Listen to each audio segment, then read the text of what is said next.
Wiggy. Wiggy, good morning. All right, good morning. So I'll kind of dive into this a little bit, Greg, the draft. I had a couple things percolating, but I'll kind of go with this. I give the grades because we're always going to do that the Monday after the draft weekend. And I'd say I'd probably give the Patriots a C+. And I dropped them because of, in my opinion, their first overall pick. Not that Will Campbell's not going to be good. I don't know if he is or if he isn't. Just not what I would have done, and I felt like that they could have went in a different direction. But when you start to, I do like the TreVeyon Henderson pick. I think he's going to be really good. He's talented. He's fast. He can catch the ball. He can run between the tackles, outside the tackles. I don't know much about the Kyle Williams kid, but I'm now in the position where, okay, Mike Vrabel's got complete control of it, and I like that. That's what I like about where the Patriots are.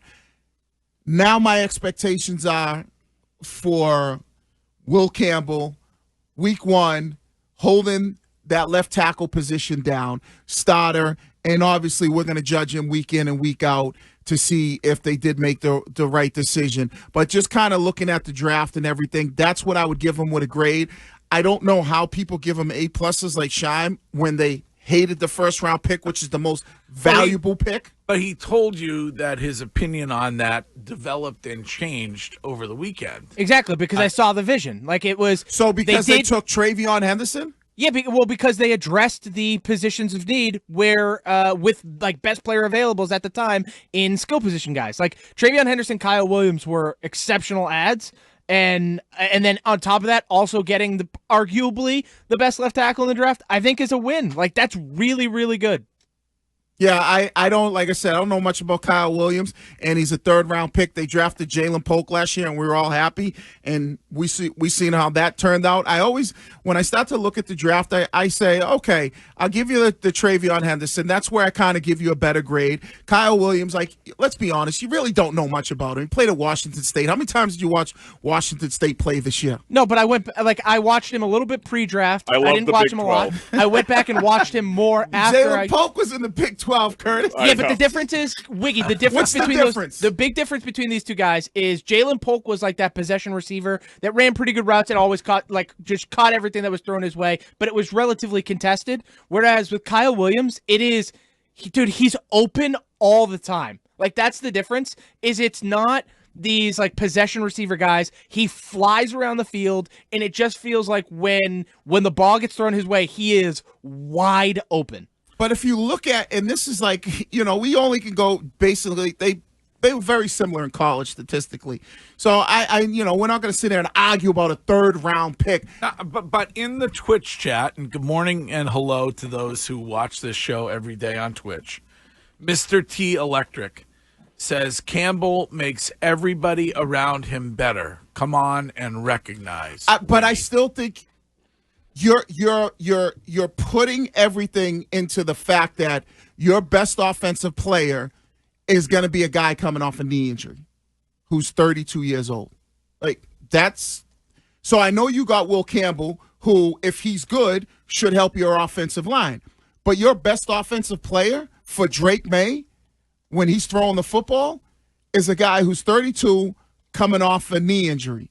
Like that's where I feel like, if you flip it and get, let's say you go wide receiver at number 4 or running back or tight end, and then you go offensive lineman, offensive tackle at either 2 or your second round or even the third pick that you had in the third round, then I'm sitting there going, okay, that looks good because now Drake May has targets that we expect to be really good.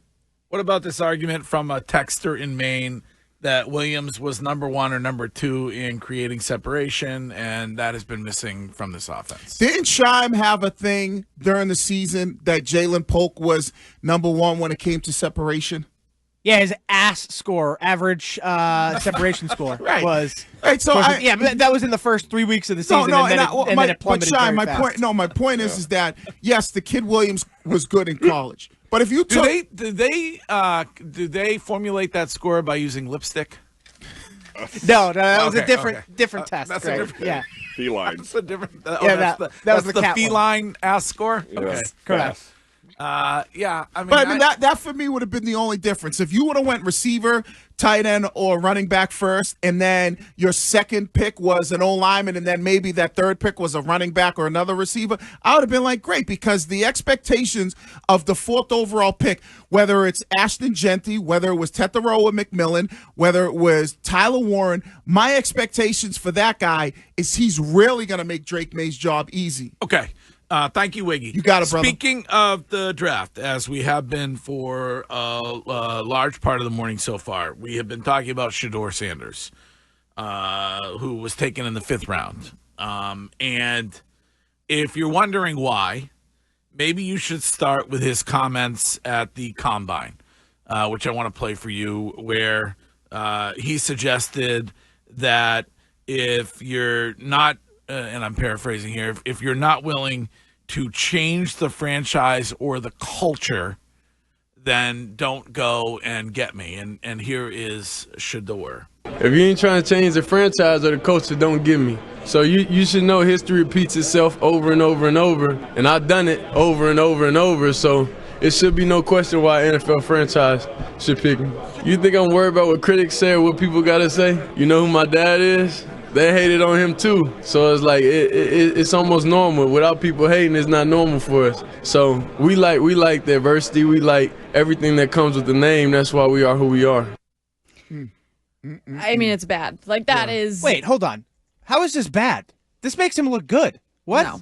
Nah, the problem with him is the clownish behavior. Can you listen to somebody who played in the league, please? Hold on. When other people step up to the microphone and go, yeah, if you want to change your culture, take me. Like that's good. There's a difference. That's what we want. It's confidence. No. This is such a double standard. No, there's a difference between if you want to change your culture, take me, versus if you ain't trying to change your culture, then don't take me. I'm going to come in here and I'm going to tell you what to do, is basically what I get from that. No, it's him saying I'm going to change culture. Yeah, no. See, you're Sean. Wait, it's the same thing. It's not. It's very different. No, it isn't. And this is the thing that I believe killed Shadeur. I think he's an intelligent kid. I think his dad raised him great because he doesn't have any off-the-field issues. I think it's what I would say. I wouldn't even call him an a-hole because I don't know him. I would say it's the clownish behavior that affected him. And that's the, I'm going to have this massive party with Louis bags and rappers and cash. Because people are going to show you, even though I was chosen in the 5th round, I'm still going to have a party and show you how much cash I have. Get out of here. Even though I might look at it and go like, all right, I get it. He's a 23-year-old kid who just likes having fun and doing, but people are going to look at you. They're going to look at you sideways. I tell my kids this all the time. The way you carry yourself, based on how you look, first off, you being a young black man, they going to look at you sideways. So are you out there, if you put a nice big chain on, what's their first thing in their mind? Oh, he like rappers, and we already know what people think when they relate those two things. If Abdul it's the Carter clownish said this, behavior. If Abdul Carter said this at the Combine, people would be like, he's going to kill dudes in the NFL. I want this guy on my football team. Did you see and then he shows up to the draft and he's wearing sunglasses and a giant chain because he's awesome. He looks dope. Did you see what Abdul? But we're not talking about what he's wearing or anything like that. Wiggy just was. No, I'm not. I'm saying I'm not. And I think you bringing up your dad over and over again is not a good look for you. No. But in the society that we live in today, that's part of it on how you present yourself. People are going to judge you based on the way you present yourself. So I get it, like the young kids wearing chains. I got no issues with it. No issues. But Courtney, the difference is the people that own these teams, they ain't 35-year-old men or women that go, oh, I understand why he's dressing like that. And the other thing, Wiggs, is that all of the rage that was everywhere at Shedeur, and some of it rightfully so, was non-existent when it was Eli Manning demanding he not go to the Chargers.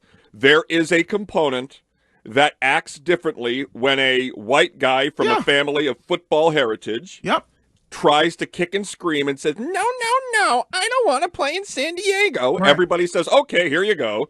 And with Shedeur, it's viewed very differently. Right, because it's very similar. Both had Archie Manning, Deion Sanders. It's very similar. And the difference is, Curtis, you're right. But the difference is because Eli Manning just got his little old suit on, nothing crazy, where Shedeur's driving the Rolls Royce. Oh, we brought this up. He's got the change. Greg, stop it. There are other Greg, guys. the people that are running a lot of these football organizations are guys like you, older white men in their 50s and their 60s who don't understand that this is just the culture and way kids act nowadays. They instantly see when a kid's driving a Rolls Royce at 22 years old, you instantly go, that's clown behavior. No, I go, yeah, spoiled brat.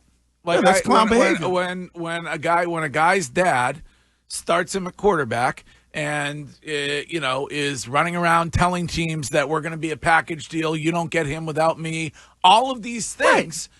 Then I look at you and go, you're going to come in and you're going to do some damage to my franchise and the locker room. Right, but I get. It has nothing to do with race. You just said Greg, old white guys. Yeah, but it has nothing to do with that. What is it you said? He's got the Louis bag. Yes. He's got the money. I would say it if it was a white kid who was doing it. No, I would say that's the culture that these kids live in. When we talked about the chains, I told you every kid got a chain on. Every kid's driving a Lamborghini in college. That's good. But you view that from a different perspective. I understand that culture of it. But when you have the other quarterback, and Curtis made a great point, like Eli or Jackson Dott, who doesn't have the flashy chain on, who's not throwing the potty, it's viewed differently. That was such a beautiful golden with Jackson Dart. That dog was adorable. Did you see all the animals he had on the wall? It was wild.